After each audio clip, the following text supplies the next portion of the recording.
姐妹商戰今天要告訴你，為何股市 GDP 創高，你卻更窮？不會用 AI 反而是終極優勢。天天記流水賬嗎？小心引擎破產。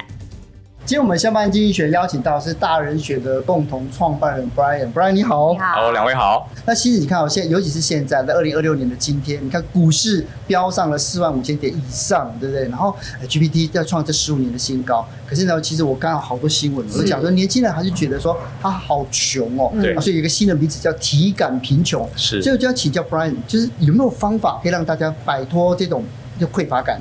這個是沒有辦法的哈，因為這個像現在股市上4萬多點，然後加上這個科技業哈，突然的飞腾，我們大家都會很焦慮。平均薪資台灣現在是48K 了嘛？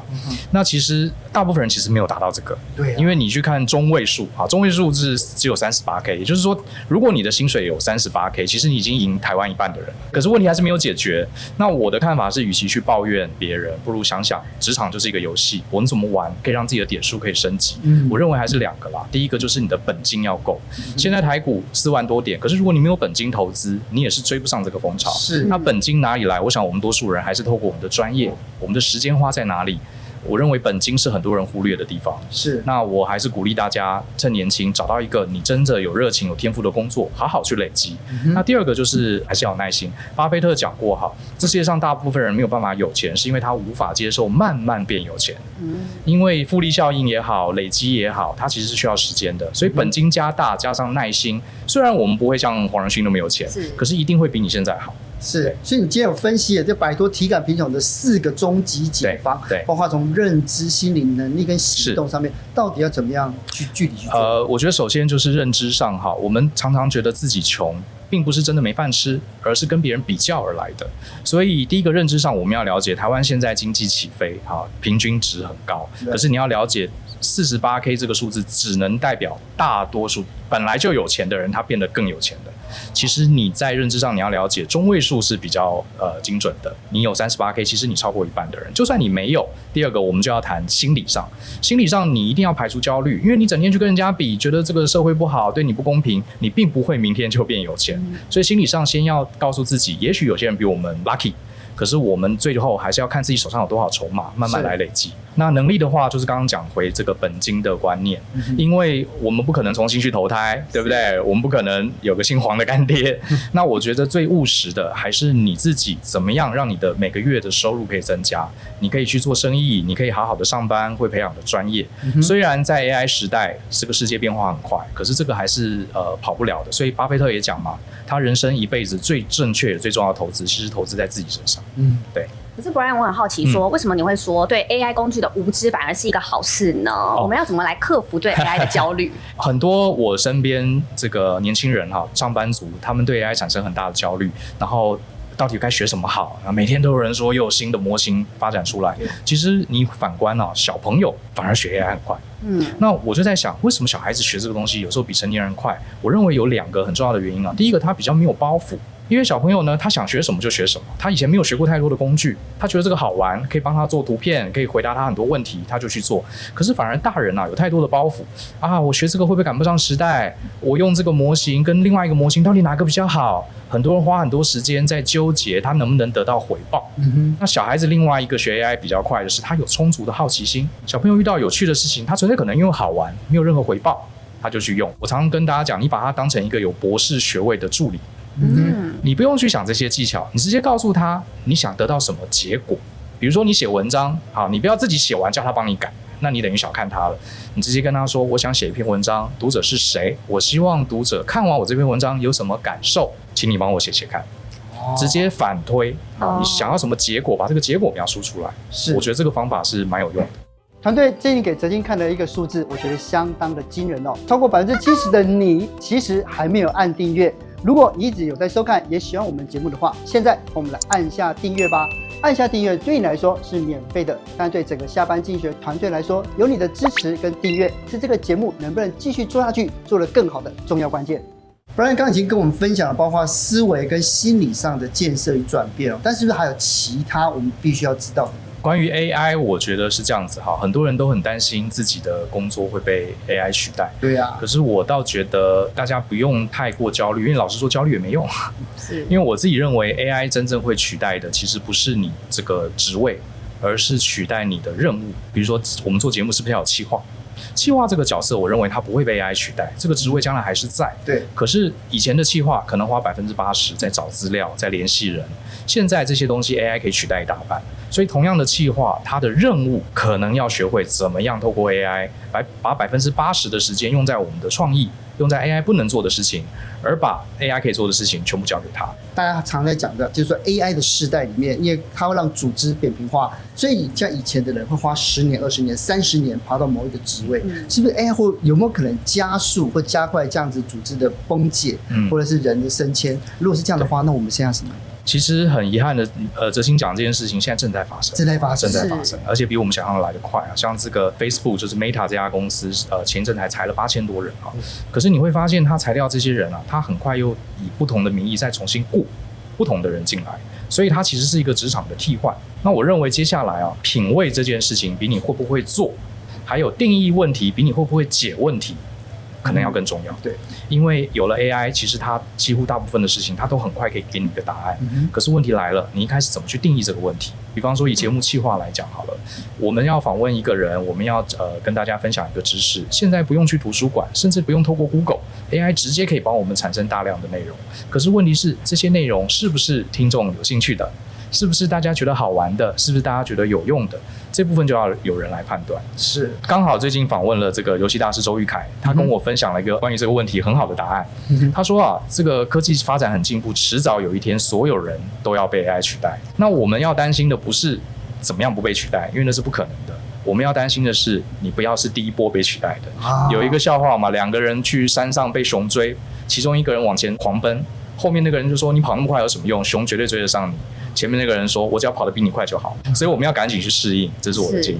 那我們講到職場啊，我們有沒有什麼樣的關鍵訊號會說，我們該離開這個有毒的環境了？對，這個問題很有意思啊，我自己被我的學生常常問啊，老師，我現在工作不好，老闆很糟糕，錢很少，我到底是不是該離職了？也許我們應該換個方式來問這個問題。我自己年輕的時候，給自己設定一個目標，就是每一份工作做不要超過2年。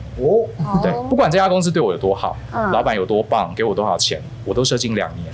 這個背後原因聽起來現在想想有點中二啊，是因為我當時想2年可以念一個碩士學位，我就把每一份工作當成是我念一個碩士。那我們念碩士學分修滿了，為什麼還要繼續第3年、第4年呢？其實沒有必要。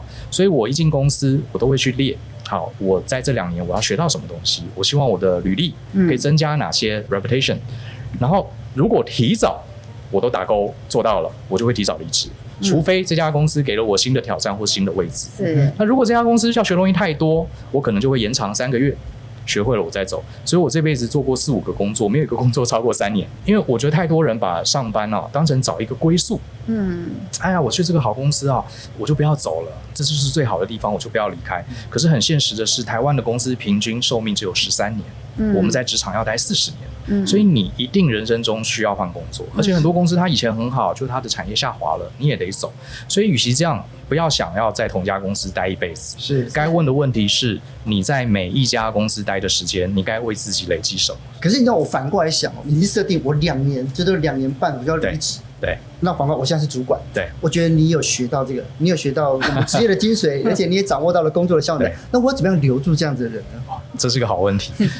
因為我自己也是主管嘛，那我常常在思考這個問題。我覺得以台灣的狀況來講，我認為一個員工他如果具備3個能力，我一定想盡辦法留下來。只要我有能力，多少薪水我都給。這3個能力，我簡單講一下，它是判斷力、跟工作力跟配合度。配合度我想大家理解，就是說公司的大方向他理解並且會支持。那工作力就是他专不专業，會不會做。好，我想這個2個能力大家都可以理解，而且台灣很多人都有這2個能力，可是真正缺的是第一個判斷力。對，判斷力我自己當主管当老闆這麼多年，我覺得在台灣是很稀缺的。100個人裡面有判斷力的，可能也許不一定有1個。真的嗎？為什麼？判斷力是這樣子哈，它很難是難在我們的教育從小到大都教大家每一科考100分就是好學生，可是到了職場不是這樣子的。老闆真正很重要，對客戶、對消費者最關鍵的事情，我們做到100分是不夠的，你要做到200分，要超越期待。至於公司裡面一些繁文縟節，這些不是很重要，可是不得不做的事情，我認為做到70分、60分就可以。所以真正有判斷力的是拿到工作怎麼區分，我要做到200還是做到60？因為有這樣的能力，他才能把1天8小時專注在那個做到200分的。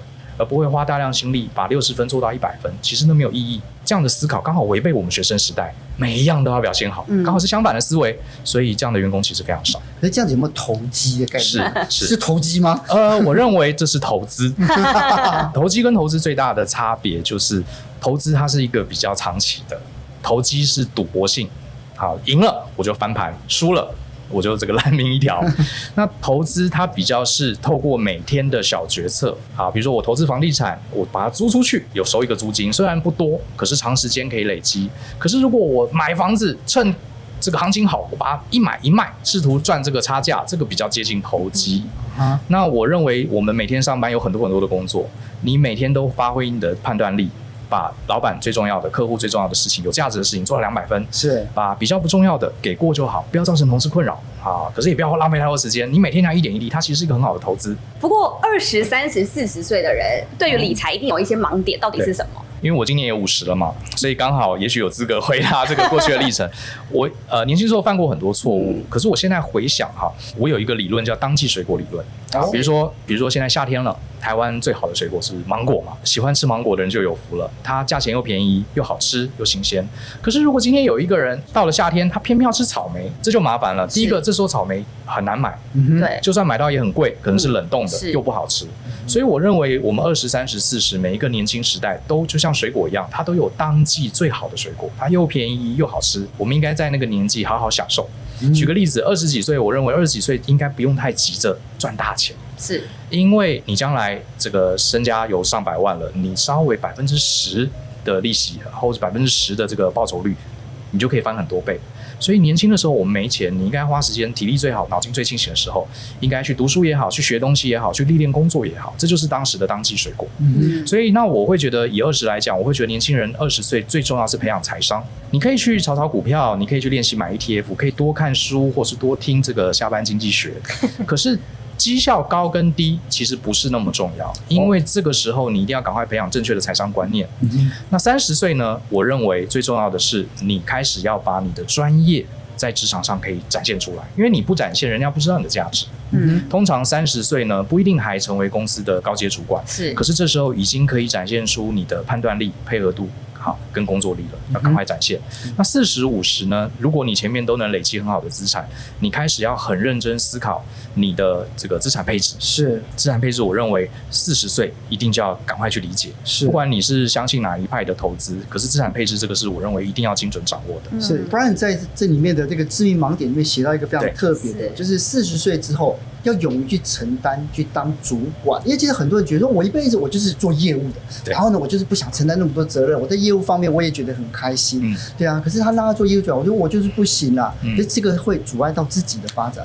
對，因為我自己在美國工作幾年嘛，我說實話，我觀察到一件事情，就是很多人覺得說，我很專業，我幫公司賺錢，我幹嘛去帶人？帶人不划算，薪水沒高多少，還要處理人的事情，好讓大家很痛苦。可是以我自己在美國工作，在台灣工作的經驗，我發現你在職場要慢慢往上升，拿到更好的回報，老實說，不當主管還真是很困難。即使美國這種重視技術的這個職場也是一樣的，因為很簡單，公司為什麼願意給你更大的權利，給你更多的錢，是因為你的能力可以複製。今天你是一個很優秀的工程師，你到了40歲，你可以創造出10個跟你差不多優秀的工程師，所以我付你3倍的薪水，對公司來說是不是划算？假設我們今天是一個工程師，我不想主管，我不想帶人，我不想教別人，你就算再厲害，頂多給你1.5倍的薪水也差不多了。是，所以關鍵還是一個很現實的商業的計算問題。是，可是我在職場上碰到更多的是一個公司把這個人提上來，薪水沒有交，那這樣子怎麼辦呢？這樣很不公平啊，對不對？叫你負更多責任，然後不給你錢。可是如果你不想離開，那你就要問自己，你為什麼還要留下来？是，這裡面呢，其實你就可以思考，錢只是回報的一種。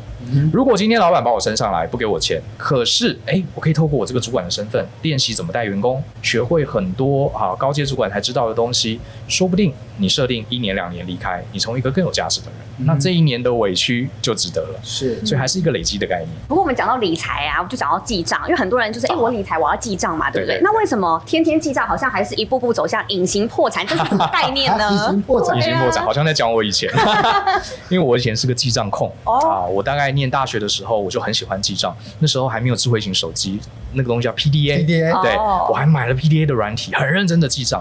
就記着記着，我一直記到30歲，我突然覺得我每個月花好多時間在記賬，而且記賬有2塊錢，合不起來，我還要去找資料，我並沒有變有錢。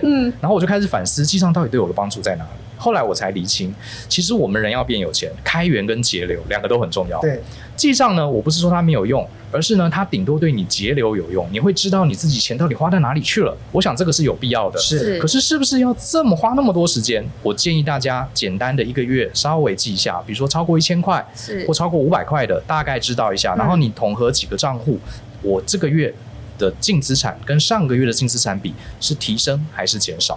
我認為這個大概1個月花30分鐘，其實就可以記。這是我常跟大家講極速記賬法，不要花太多時間記流水賬。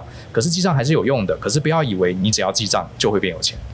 对，所以你看到这個生活開銷只記3個月，而且要掌握這個開支的分配，不要太糾結這個很精準的地方。我的看法是這樣子。是，可是我們反過來另外來講，就是生活上，到底生活中有沒有正確答案，有沒有正解？那我們應該怎麼樣不要糾結在我們現在目前遇到的困境呢？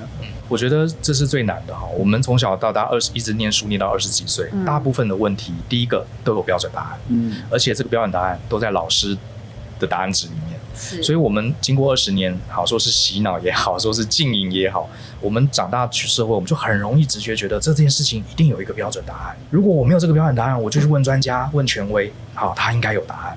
可是實際上，這個出了學校之後啊，大部分事情是沒有標準答案的。那怎麼樣做出一個好的決策呢？